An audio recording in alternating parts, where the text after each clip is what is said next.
to the Workforce Connections podcast, where we discuss workforce development in Southern Nevada. Here's your host. Hi, and welcome to another episode of the WC podcast. Today, we have a very special guest, my friend and colleague, Marcel Schaerer, Deputy Director for Southern Nevada of the Nevada Department of Business and Industry. Marcel, welcome to the podcast. Well, my pleasure to be here. Thanks again. Good to see you, Jaime. Good to see you. We usually meet at Peru Chicken for a meal.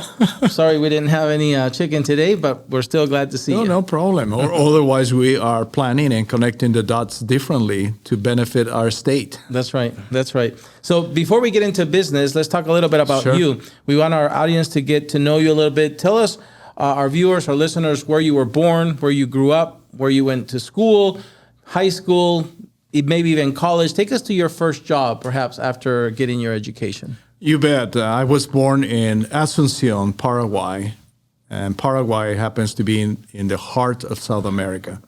And then I grew up there, went to school. High school, actually, I came here to this country for 6 months. So I was an exchange student. So I did high school here in Reno at Worcester High School. And I had a wonderful, the Lubra family embraced me as their own son. And I finished high school here. I went back and finished high school there. And then after that came to the University of Nevada, Reno, and got my degree there in economics, and then pursued my master's degree in economics also at the University of Nevada, Reno. Wow. So it has been a wonderful journey in terms of my education here in the U.S. And then after that, I have my first job in this country was for the Constitutional Rights Foundation. By now, they have changed the name to Practice Democracy, I think it's called, or Learn About Democracy. And it's basically a journey of civic education for teachers and high school students in the LA County area. So that was my first job, and it was just a wonderful experience in terms of understanding the journey of democracy in this country. Yeah, it sounds like it. Now fill the gap between there and where you are now at business industry. I'm sure you had several professional milestones in that time. Take us through that journey until today.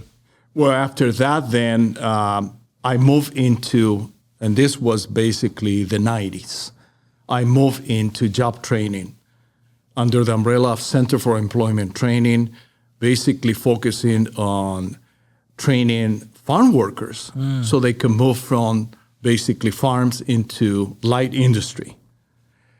And I did that for a number of years under that umbrella. So job training was just wonderful, in addition to welfare recipients.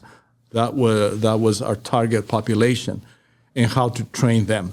So it was a very holistic approach to the whole idea of training so they can transition from welfare or the farms into industry. From there, then, I was blessed that I was able to open with my wife, Sylvia, a small business in the area of workforce development, consulting, training, and translation services over the years. And we did that throughout the 1900s also, 1990s, 1900s is not, but 1990s and 2000. And then from there, I transitioned late in 2009 into the Nevada Small Business Development Center, which is a wonderful resource partner in the area of technical assistance for all those dreamers and doers out there, Jaime, who are thinking about starting a business. So I did that for about 5 years. And then from there, I transitioned, and I have been with the Department of Business and Industry this year, will be 10 years in the capacity of Deputy Director. And my focus, of course, is operations and programs. And so, Marcel, for those who don't know the Nevada's Department of Business and Industry, explain to our audience how it assists small businesses and entrepreneurs, these dreamers and doers, because I know there's a lot of divisions, but if you can kind of high level, tell our audience, how does B&I assist? Well, again, good question, Jaime, because people will look at, people associate with the Governor's Office of Economic Development or Eurospace, workforce development, a lot more easier. But then you say business and industry, and people say, what are you talking about?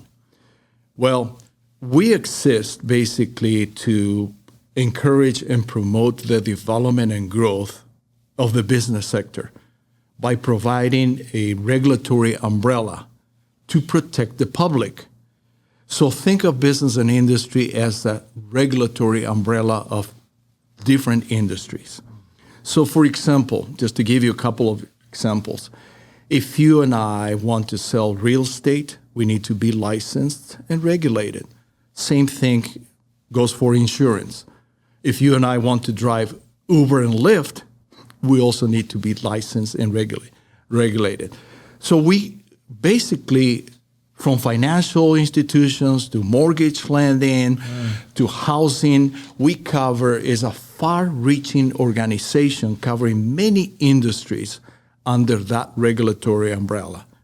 Now, having said that, to address your question, where do we come in helping the small business sector and entrepreneurship or micro businesses is through specifically what we call our Nevada Business Resource Hub.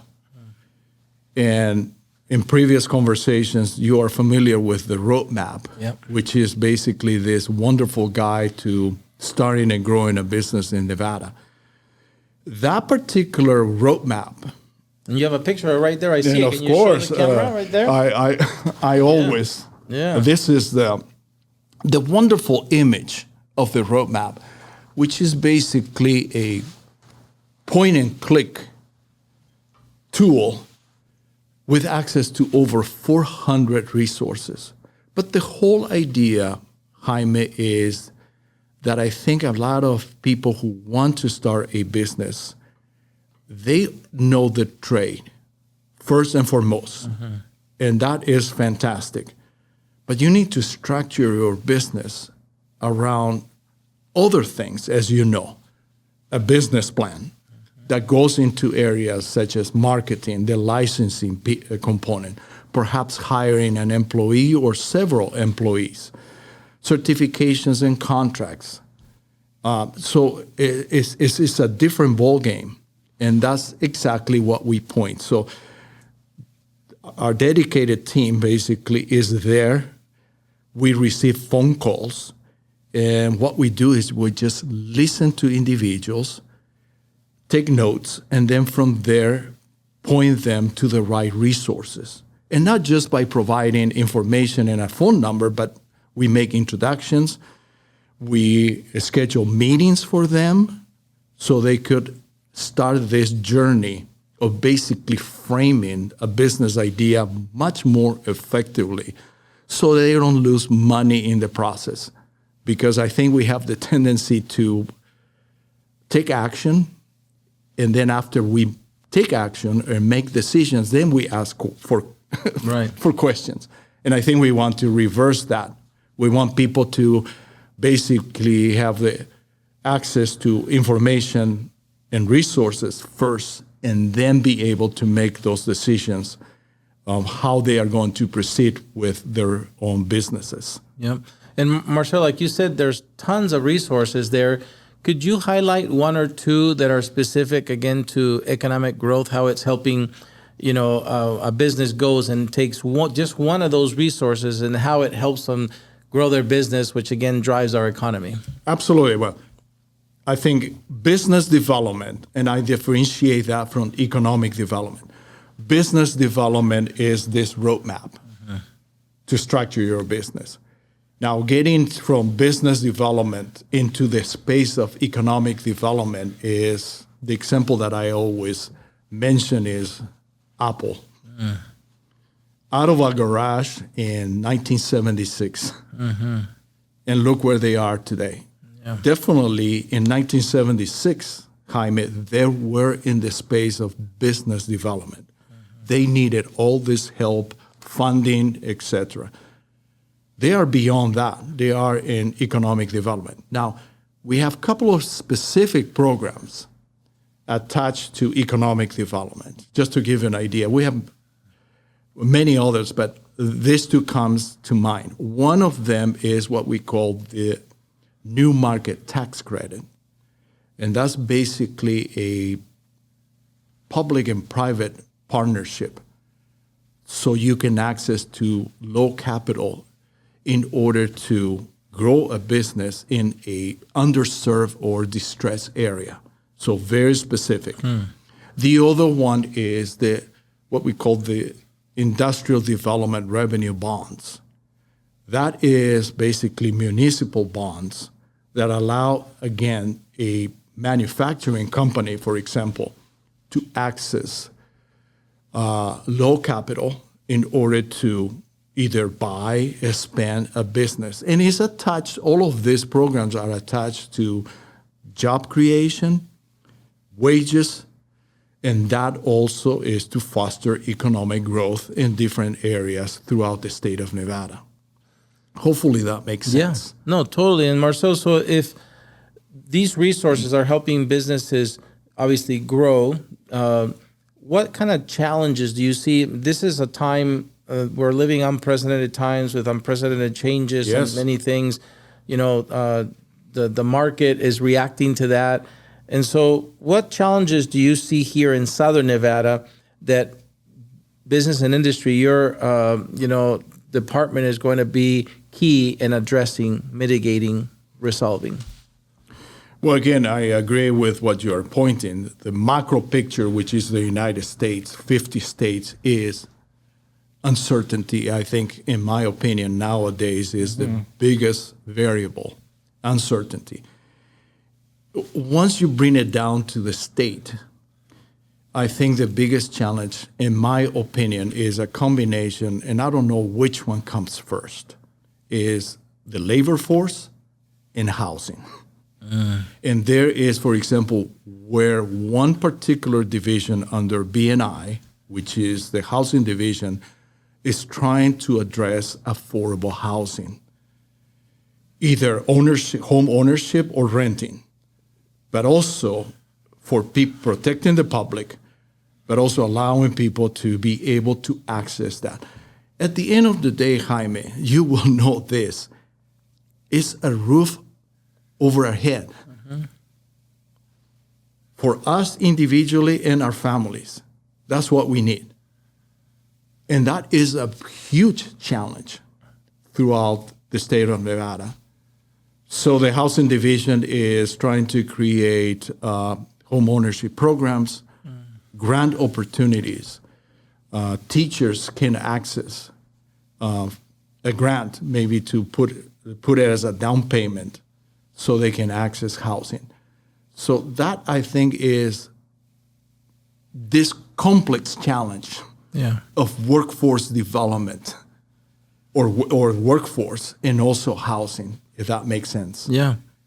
And Marcel, we here in Southern Nevada, over the last decade, have become, not just the entertainment capital of the world, but now we're the sports and entertainment capital of the world. We have several professional sports teams, some of them iconic, some of them that were born here, some of them that are now world champions in their sport. And so, it's changed a lot. And now we're building a Major Leagues baseball stadium right on the Strip. Correct. And the renderings came out, beautiful. And so I think that's something that we're still going to experience growth in that sector, because people are saying the NBA is next. We have the WNBA, but the NBA team is next. What, besides sports, what other opportunities do you see in our horizon for Southern Nevada when it comes to, again, economic diversification and economic growth? I think in terms of, again, and it goes back, if we effectively continue to address the labor force and housing, at least from my perspective, not necessarily as the sports capital, but one huge area is manufacturing, the manufacturing sector. And Northern Nevada has made tremendous improvement over the years and decades, basically diversifying the economy there. So, for example, from 2014 to 2024, in 10 years, they have grown manufacturing employment by 15,000 people. Yep. Has not been the same for Las Vegas in this area. We probably have increased it by 6,500. But I think that is the biggest opportunity in terms of the manufacturing and distribution sector that we can continue to grow, not just in Las Vegas, but throughout Nevada. So that, if it helps, that is from our lenses, probably a huge opportunity that is coming our way. Yeah. Well, we've been talking about your professional life so far, focusing. Mine is the beginning when you told us your story. But let's switch back to your personal side. When you are not working or volunteering in our community or, on a board somewhere, when it's truly your time to decompress, what kind of things do you and your family do that bring you enjoyment, that let you, have some good times? Well, a very challenging question because I think you feel the same way, probably, Jaime. I consider myself a global citizen and social entrepreneur. So sometimes it's very difficult to disconnect from what we do day in and day out. However, I truly enjoy, and Sylvia, my wife, keeps me in the right lane, is to spend family time. We go for a lot of walks, and we engage into conversations about relationships and keeping a family unity. So, but my main hobby nowadays is basically walking. Wow. It's sort of like, this concept of walk and talk. Yeah. That probably happens in a lot of workplaces, including in government. Yeah. It reminds me of the West Wind, and that they developed that concept of, hey, just walk and talk. Yeah. And that is something that we practice very, very often. Do you find pathways near your home, or do you get in a car and drive to a place like Red Rock to walk other types of paths?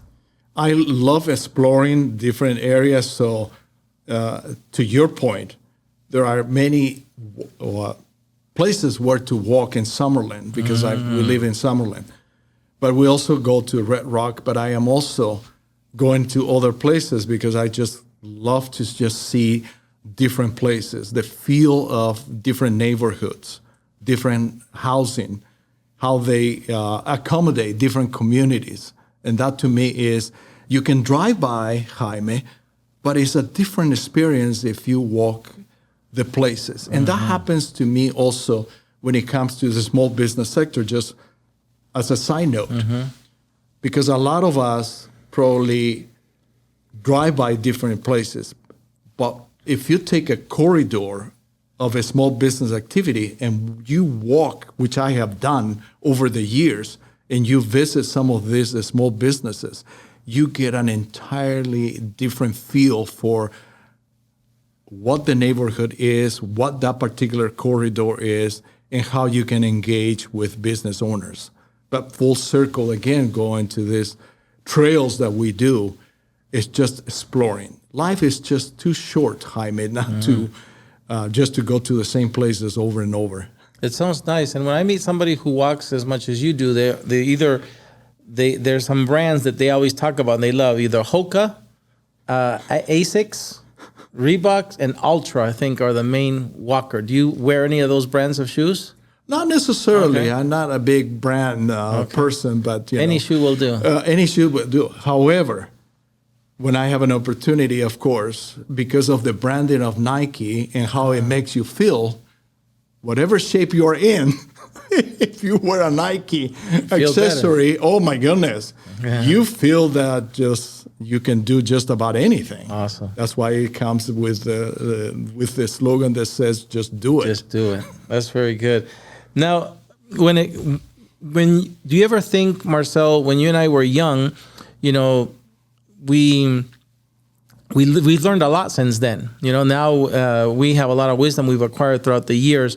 But do you ever wonder, if I could talk to that 18-year-old Marcel, I would really, tell him a few things so that he can avoid some pains throughout life, maybe save more or, building a better network, who knows? But if you could talk to any young person that looks at you and says, well, I'm an immigrant too, like Marcel, I went to UNR or UNLV, and, I want to have the kind of, professional career he has, right, and be able to work in an organization and leadership that affects the business community in a positive way. What advice would you give that young person now that you're here?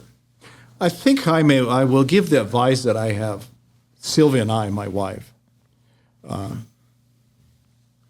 basically told our kids, yes, you need to have an education. Mm-hmm. And by that, we mean you need to finish high school and go to college. Mm-hmm. It's not open for a discussion. Mm-hmm. As parents, we need to be promoters and basically put that and draw the line. You can do whatever you want because we pay and we assist them with their education, but we told them, if you choose a profession, and if we are helping you pay for it, you have to either get a dual degree or a minor in business. Mm. And that has been, I think, going back, if I can answer your question, that would be my biggest advice. Get an education and get a degree in business or at least a minor. And I'm reflecting on a friend who told me once, my daughter she thinks that she will go to UCLA and can just be a movie star. Mm-hmm. And I said, who are we to tell them what they could do and not do? But I said, what you could do is, if you are paying for her education, at least leverage it with a business degree. Because if she doesn't make it as a movie star, at least she will default into the industry. And if she has a business degree, will be able to excel there and make a living. Hopefully that makes sense. Yeah, hopefully they took that advice.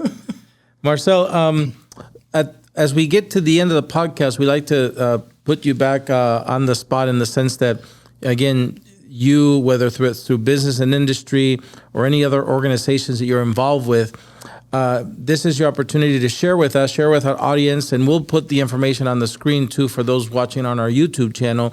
Are there any big events coming up that we need you want the public to know about, whether again it's business and industry or any other thing? Absolutely, Jaime. And one is dear to your heart also, because we started that journey in 2019. And that was what we called the Nevada Small Business Resource Fair at the Sahara West Library. We did all the prepping, as you know, Jaime, and of course then 2020 happened. Yeah, COVID. I remember. And reflecting on that yesterday, it was 5 years in which the World Health Organization declared a pandemic. 5 years ago, believe it or not. Anyways, then we reset the clock and we were able to do that in 2021. So this coming May, specifically on Wednesday, May 7th, we are going to put again an event called the Nevada Small Business Resource Fair from 10 a.m. until 2 p.m. at the Sahara West Library. A wonderful opportunity for people to come and access resources because it draws on the roadmap. The layout, as you remember, Jaime, is according to the roadmap. So you and I can walk into that library and we will find islands. And one of them, it could be Getting Help Island. Another one could be funding. And you and I can approach and at least better understand through some of our resource partners where we can go for help. And again, granted, all of these exhibitors or vendors, over 50 of them, exist to provide resources or technical assistance for free. You don't have to pay. I think the biggest barrier for anyone is just to break down this idea that we can do it all. Yeah. And again, it goes back to what you were saying. We make decisions focusing on the trade, and then we ask questions focusing on the structure of the business, and we need to reverse that. So that is one of our biggest events with your collaboration and, of course, the Clark County Library System helping us put together that wonderful event that by now, after 4 years, Jaime, is also taking place in other communities, from Tonopah to Fernley to Laughlin to Elko. So there are other communities That's right. that are embracing that opportunity because it happens to be during National Small Business Week. And every year, for the last over 60 years, the Small Business Administration has offered that National Small Business Week the first week in May.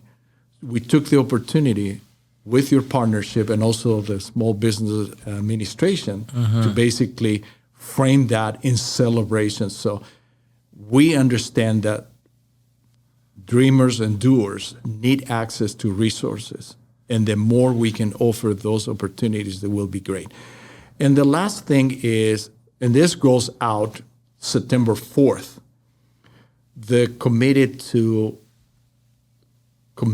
our business community event will take place at the convention center.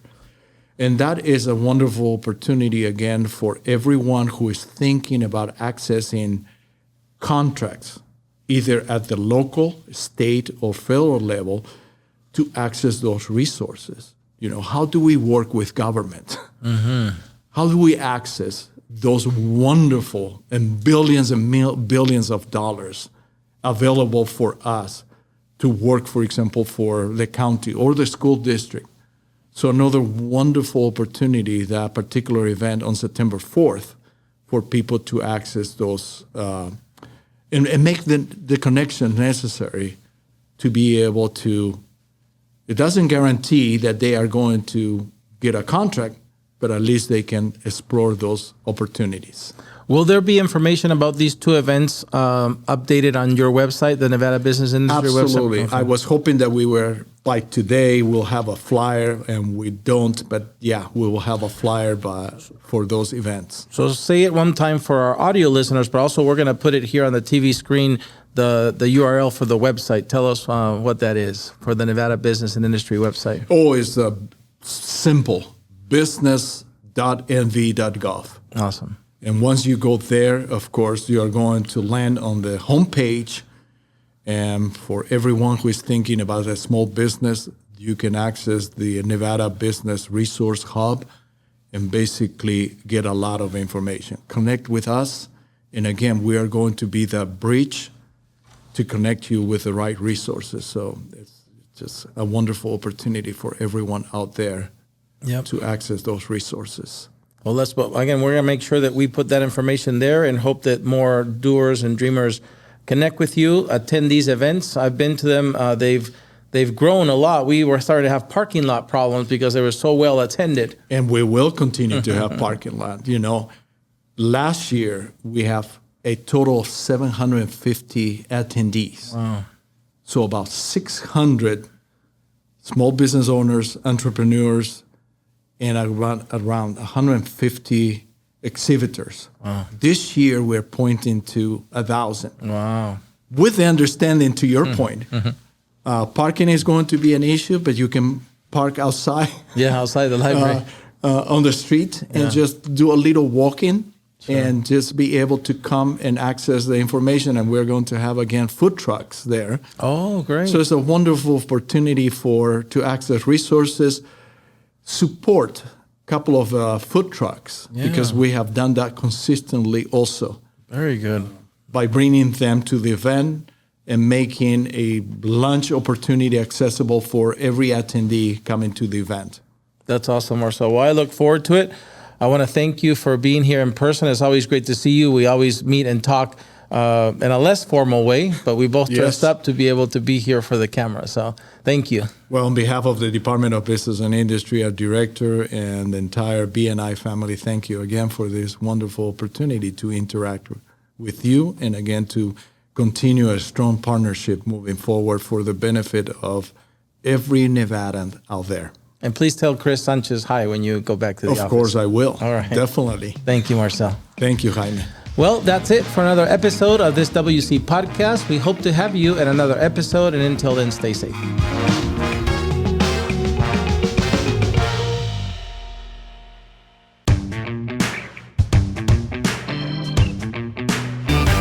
Marcel, thank you for staying over to do our bonus segment called Against the Wall. Are you ready? Against the wall. I am ready. Awesome. Our first segment is called Your Favorite. So I'm going to give you a category, and you're going to give me your favorite thing within that category. Let's start with an easy one. What's your favorite food? Pasta. Your favorite beverage with that pasta? Anything that includes mango. Awesome. What's the favorite car you've ever owned? Oh, a Lexus. The favorite musical group or artist? Oh, Maná. Favorite movie? Oh, boy. Forrest Gump.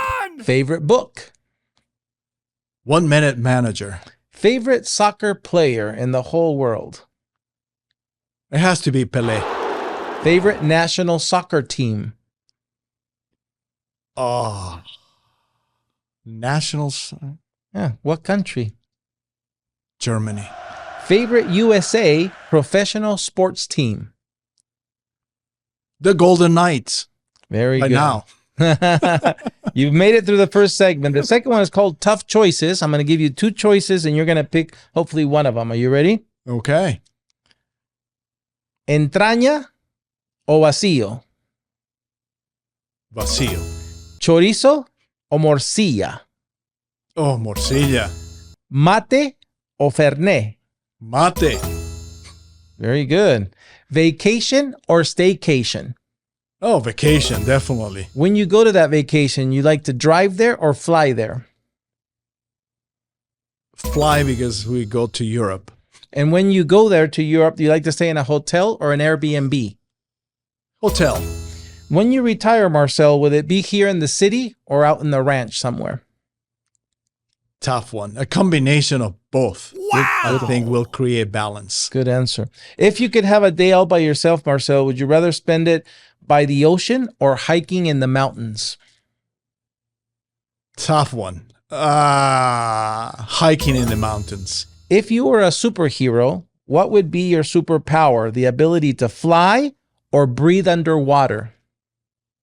Both. Oh, I like it.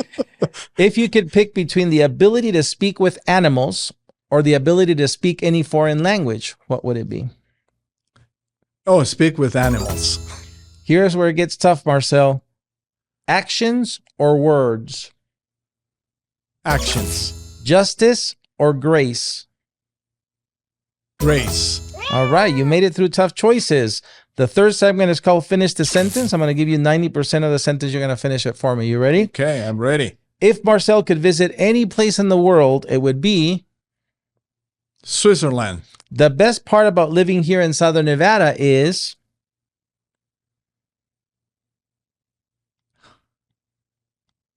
people.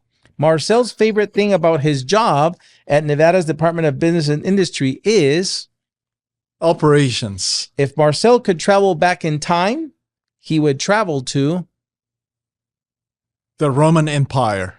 And 3 words that describe Marcel are? Oh my goodness. Committed, action-oriented, and a big business mind. I couldn't agree more. Marcel, doing the WC podcast here today with us was? Interacting with all of you. Awesome. Thank you for staying, Marcel. Thank you.